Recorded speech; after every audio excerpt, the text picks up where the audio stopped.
My fellow Americans, I am thrilled to be back in the United States after our first historic foreign trip. Over the course of 9 days, Melania and I traveled to some of the holiest sites in the 3 Abrahamic religions and met with nearly 100 foreign leaders.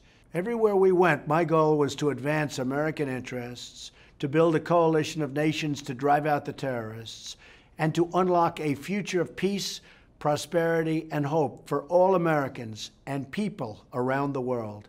In Saudi Arabia, I was honored to participate in a historic summit with the leaders of more than 50 Muslim and Arab nations, where King Salman and many other leaders expressed their desire to take on a greater role in defeating terrorists who murder innocents of all faiths. At this unprecedented summit, we opened a new center to combat extremist ideology, launched a task force to block funding for terrorists, and agreed to a massive economic development deal that will create hundreds of thousands of new jobs in the United States.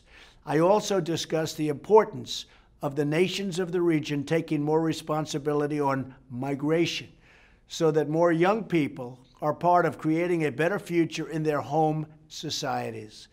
From Saudi Arabia, I traveled to Jerusalem, where I reaffirmed the unbreakable bond between the United States and Israel.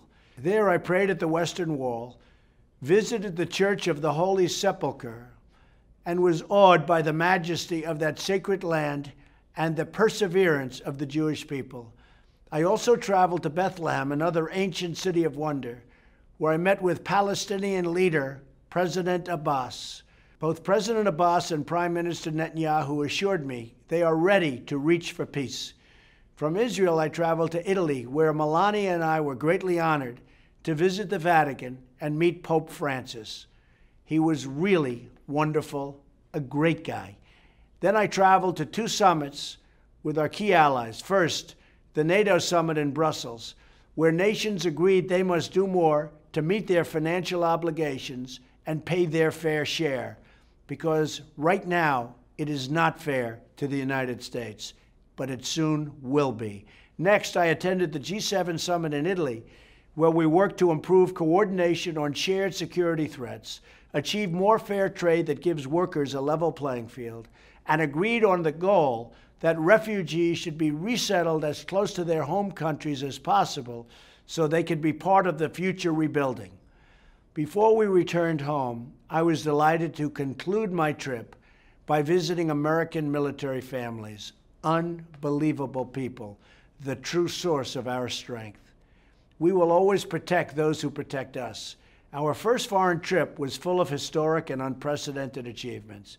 Joined by many old and new friends, we have paved the way for the new era of cooperation, one that calls upon each nation to take more responsibility to bring peace to their people, one that works together to defeat the scourge of terrorism and deliver hope to all of God's children, and one that protects American interests so we remain a strong and prosperous nation, strong and prosperous like never before, and a beacon of freedom and opportunity for many years to come. Thank you, God bless you, and God bless the United States of America.